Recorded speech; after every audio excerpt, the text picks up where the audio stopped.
வரலாற்றின் மிக நீண்ட அரச நிர்வாக முடக்கத்தை முடிவுக்கு கொண்டுவரும் ஒப்பந்தம் ஒன்றில் அமெரிக்க ஜனநாயக கட்சி செனட்டர்கள் வாக்களித்திருக்கின்றனர்.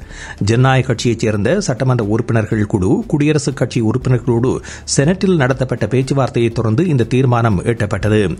இந்த ஒப்பந்தம் அமெரிக்கா முழுவதிலும் அரசு சேவைகள் மீண்டும் முழுமையாக ஆரம்பிக்கப்படுவதற்கு வழிவகுக்கும் என்று தெரிவிக்கப்படுகின்றது.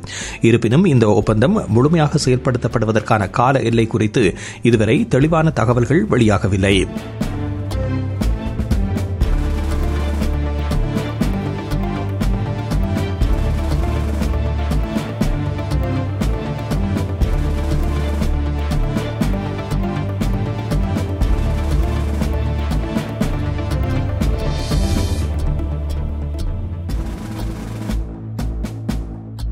டிவிஐ யூடியூப் சேனலில் இணைந்திருக்கும் நேர்கள் அனைவருக்கும் எமது நன்றி.